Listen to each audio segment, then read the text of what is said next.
I'm Renee Wilson. I'm the president of the PR Council, and we're coming to you live from Cannes 2018. I'm very lucky that I'm sitting here with Barby Siegel, who is the CEO of Zeno Group. Barbie, how are you? Good, Renee. Thanks for having me.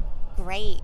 So, Barbie, what do you think of Cannes this year in terms of, was there anything surprising? Was there anything that surprised you about this year compared to last year? Because I know you've been coming now for a while. So, thank you. This is my fourth time here at Cannes, and it really is always a privilege to be in this incredible setting. Yeah, I know. With all these amazing people inside our industry, outside our industry. I can't say that I guess maybe one thing I wouldn't say surprised me, but have really been enjoying a lot of the discussions on diversity. It's a lot of them. A lot of really good presentations. I've been in the Girls Lounge quite a bit. Last night they had Katie Couric and Queen Latifah and the CMO of HP and Visa, Nice. all these Yeah. incredible people. And to see the industry writ large tackling an issue and really making change, and also educating all of us on the importance of a diverse and inclusive workforce and what that means for business, Yeah. I think has been not a surprise, but a very nice compliment Sure. to talking about the work and creativity. Totally agree. And speaking of the work, has there been any work that you've seen that, like, particularly you thought was good or inspiring? Like, what? Because there's a lot. So I've been to a couple of the awards shows. Yeah. I think storytelling is woven into all the categories, whether it's PR or not, which I think for us as an industry just shows the power of what we do. Tonight, of course, is the PR shortlist, so we'll see it up Yay. on the big screen. But you know, some work that stands out: JetBlue, office supplies, great.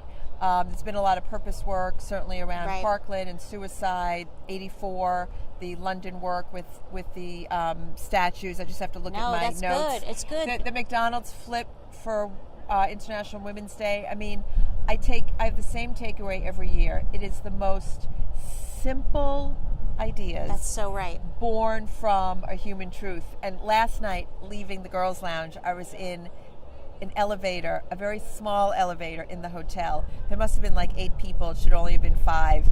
And I met a man from one of the groups involved with diversity, and I said, give me your elevator pitch. But that's really true. Like all the campaigns that are shortlisted, it's one sentence. And That's I right. think That's we're right. all in brainstorms when it's like, let's do this and let's do that. I know. And I know. that's not, A, that's not what wins, and B, that's really not the best work. Right, and that's not what clients are buying. Like, you Right. need to be able to pitch in that one sentence. Right. But for people that aren't here, they can go online on the website and look at the videos of the work I so they can totally understand. encourage people Yeah. to do that. I actually woke up this morning and started going through it. Even if you do 3 or 4 a That's day, right. I think it really sparks how we should be thinking. A lot of the work, of course, has cultural implications. That's Sure. very powerful, you know, as always. You know, the elephant in the room is the short list for PR is 215, down from 228 last year, and maybe there are 10 PR-led campaigns. So what Yeah. does that say? Congratulations to Weber and Edelman and Fleischmann. I think it's great that they have gotten there, and we all need to just keep working Totally. to elevate our game. But what I really want to say is we all love to win awards. You know I like to win awards. But at the end of the day, we still need to do work that's going to move our client's business. And that may or may not win an award. So I don't think winning at Cannes is not the only metric of great work. Oh, totally agree. And you did reference some of the larger agencies that have won, which is terrific. But there are a ton of small firms as well that win at Cannes because, as you said, it's about that idea. So I agree with you completely. It's about what's going to move the needle for the client. But people should, our members, I think, should definitely feel like they can win if they try. Anybody can win. That's right. I think what we need is the clients that want to be bold and brave. And the other thing that's very interesting is there is a category of big impact, low budget.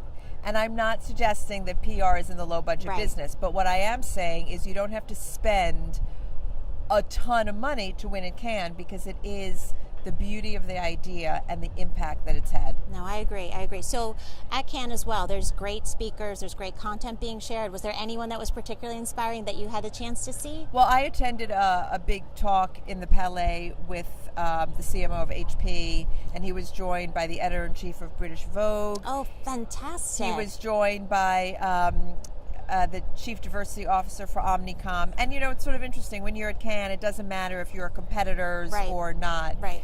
And they had a very interesting discussion about diversity and what it means and why it's important. As I said earlier, I've been in the Girls Lounge quite a bit. Last night there was a panel discussion of female CMOs, as well as a Pulitzer Prize winning reporter from the New York Times, talking about experiences and how they're managing it in the workplace and diversity and equality. And excellent. The point was made last night, and it's something that I'm really passionate about at Zeno. It's not just about women. It's about all of us working together, and all of us, whether you're a man or a woman, standing up for yourself and doing the right thing and being true to who you are. So it's really such a privilege to see those women come together and talk about whether there was someone from JP Morgan Chase, from Visa, and just what their experiences are. And there was also some discussion about Roseanne and how quickly ABC, it was in another session, but how quickly ABC took decisive action. So it's learning for all of us. That's because fantastic. At the end of the day, our work is only going to be creative if we have the people. And we're only going to have the people if we create safe and inclusive environments. And so in some ways, this diversity track and this creativity track really are quite connected. That's so smart. You're right. So switching gears a little bit, PR here at Cannes, this is the 10th year of it. This is my 10th year here. For some reason, I thought PR might have evolved differently at the festival. It's not bad, it's not good, but it's still kind of stuck a little bit because they call it all different things here. What's your take on PR here as an industry? I mean, I don't think we've made much progress since last year in terms of the number of shortlists. We were shortlisted as as a contributor. Sure. So I'm not coming from a huge position of strength, but from an industry point of view, I think we are still struggling a little bit. It's not in our DNA from the beginning, and it's all about how we organize ourselves. What I am excited about is that the PR agencies, the heritage PR agencies, are winning in non-PR categories. That's true. Because I think what that says to us is that what we do, storytelling across channels and platforms, is embedded into the entire communications ecosystem. Yeah, right, and thank you. Earned. And all of the big winning ideas have earned somewhere in them. Also, I think we can take away, look, the ad agencies have figured out a way to develop ideas that have earned storytelling at the core. Yeah. But what that also says to us is we're at the top of the pyramid, and whether the idea comes from us or from an ad agency, it really shows the power of what PR is vis-a-vis. You can't buy your way any longer into a consumer's heart or mind. You have to earn it. And the ad agencies have figured that out. And so that is a big plus. And we should all be so proud. I don't think it's about having sad faces here at Cannes. I think we should all be so proud that our craft is now central to everything, because the winning campaigns, by and large, have a story to them. Beautifully said. And with that, we're going to thank Barby. Thank you. Thanks for having me. Okay. It's always great.